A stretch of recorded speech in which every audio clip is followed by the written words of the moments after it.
मुश्किलें सब पर आती हैं, कोई डर जाता है तो कोई निखर जाता है। इसी के साथ मैं एडवोकेट कादिर नवाज खान आपका मिशन ड्रीम इंस्टीट्यूट में स्वागत करता हूं।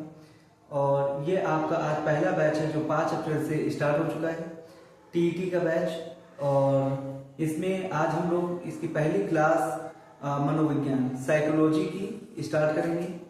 और साइकोलॉजी में बहुत सारी प्रॉब्लम्स क्रिएट होती हैं, जिसमें सबसे ज़्यादा मैंने नोटिस किया है कि जो टीईटी में क्वेश्चंस आपके डिफिनेशन के क्वेश्चन आते हैं, और उस डिफिनेशन के क्वेश्चन में सबसे ज़्यादा प्रॉब्लम क्रिएट होती है कि आप उसमें जो भी 4 ऑप्शन में से राइटर के नियम होते हैं वो चूज करने में प्रॉब्लम आती है।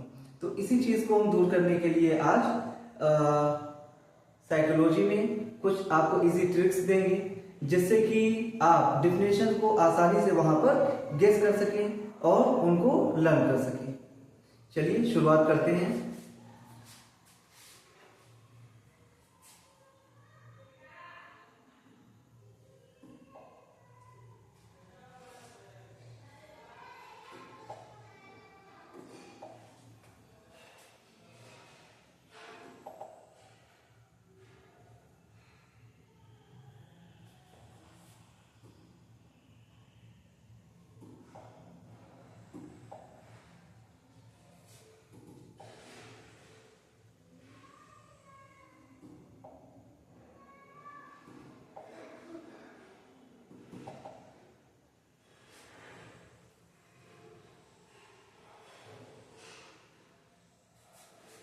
मनोविज्ञान का अर्थ, मनोविज्ञान यहाँ पर है क्या, पहले तो हमको ये समझ लेना है। मनोविज्ञान शब्द का शाब्दिक अर्थ है मन का विज्ञान, अर्थात कहा जा सकता है कि मनोविज्ञान अध्ययन की वह शाखा है जो मन का अध्ययन करती है। मनोविज्ञान को अंग्रेजी में साइकोलॉजी,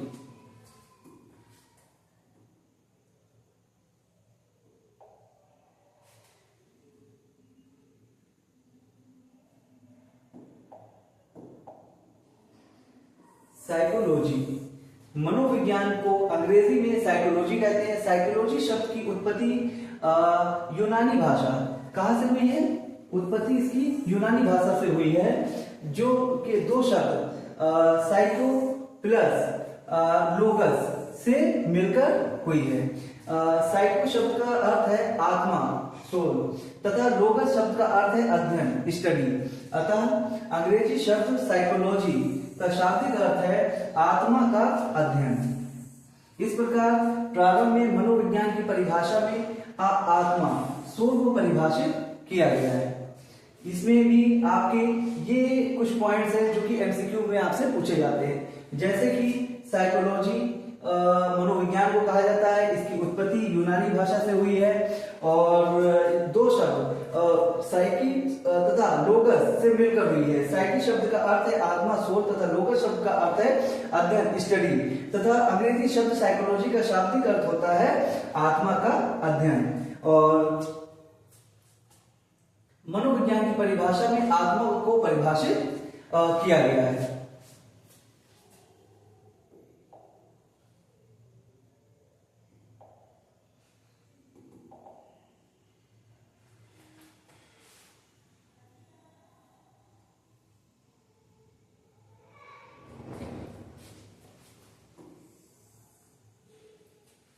प्रारंभ में जो मनोविज्ञान था, प्रारंभ में मनोविज्ञान दर्शन शास्त्र का अंग था, लेकिन दर्शन शास्त्र से अलग होने के प्रयास में मनोविज्ञान के अर्थ में अनेक बार परिवर्तन हुआ, अर्थात काल चक्र के अनुसार मनोविज्ञान का विषय बदलता गया।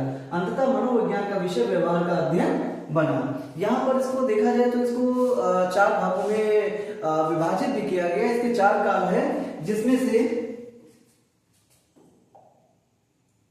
प्राचीन या ग्रीक युग, फिर मध्य युग, आधुनिक युग, और फिर उसके बाद आपका आ जाता है समकालीन मनोवैज्ञानिक युग। आपका यहाँ पर 4 काल है, प्राचीन या ग्रीक युग, मध्य युग, आधुनिक युग, मध्यकालीन मनोवैज्ञानिक।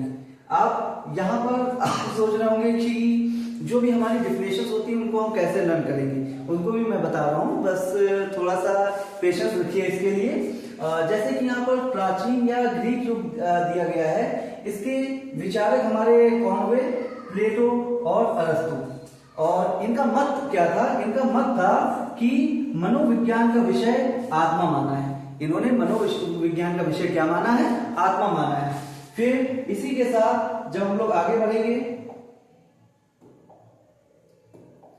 मध्य युग में जब आप लोग आएंगे तो इसके जो विचारक थे वो सन आर्कस्टाइन, और मत इनका था मनोविज्ञान का विषय मन है।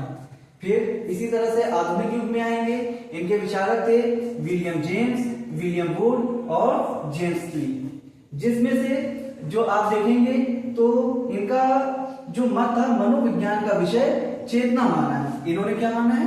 मनोविज्ञान का विषय चेतना माना है।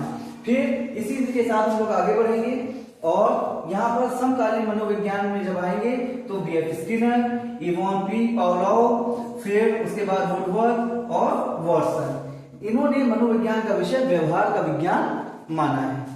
और अब हम लोग चलते हैं मेन अपने पोर्शंस पे आते हैं, जो हमारी डिफिनेशन है हम उनको कैसे करेंगे यहाँ पर।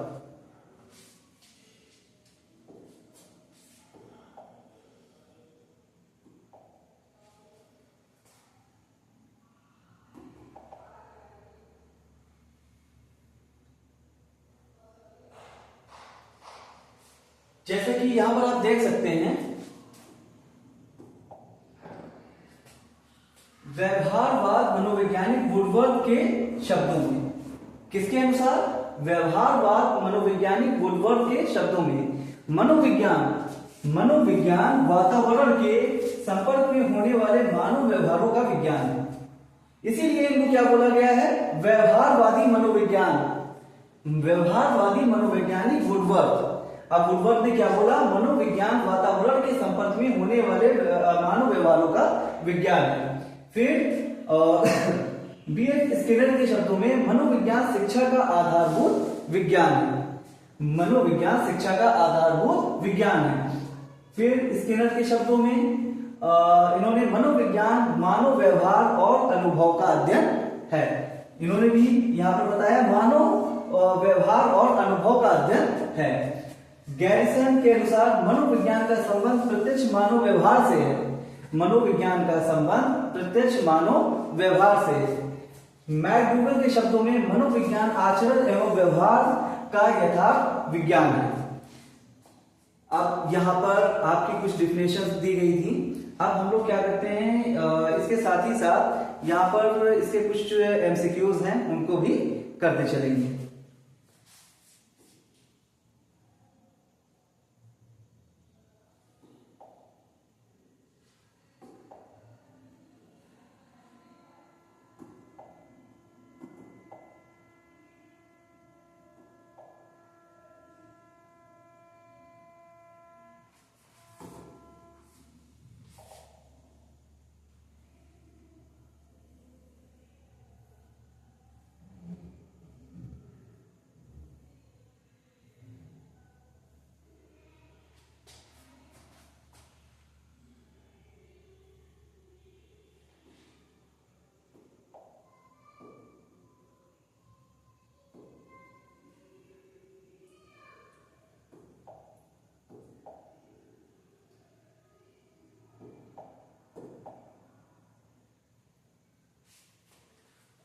यहाँ पर एमसीक्यू भी, जो भी हम लोग टॉपिक पढ़ेंगे उसके साथ ही साथ एमसीक्यू भी कंप्लीट करते चलेंगे।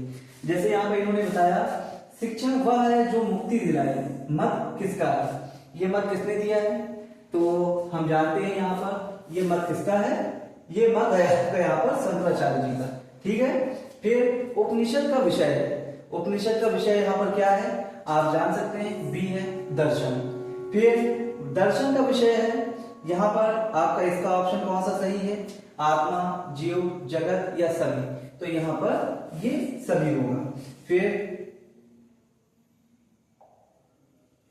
स्वस्थ शरीर में स्वस्थ मस्तिष्क का निर्माण करना ही शिक्षा है। ये बहुत बार पूछा गया है एमसीक्यूज। स्वस्थ शरीर में स्वस्थ मस्तिष्क का निर्माण करना ही शिक्षा है, किसका मत है? तो इसमें आप देख सकते हैं कि सी आपका अरस्तु, ये किसका मत है? आपके अरस्तु का है। फिर इसके साथ ही साथ हम लोग आगे बढ़ते हैं।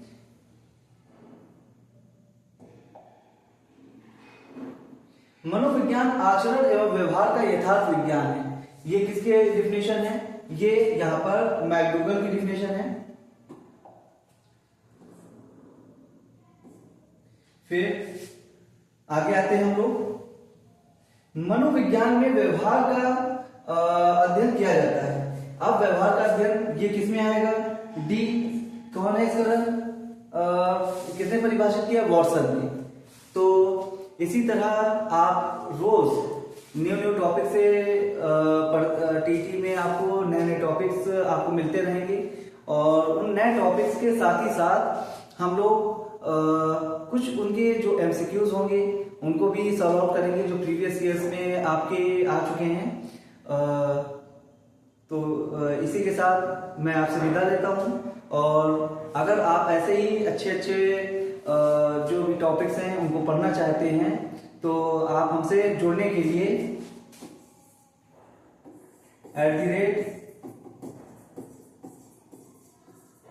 @कादिर_नवाज_खान/25 पर यूट्यूब चैनल पे भी जुड़ करके और नए नए वीडियोस पा सकते हैं। Thank you.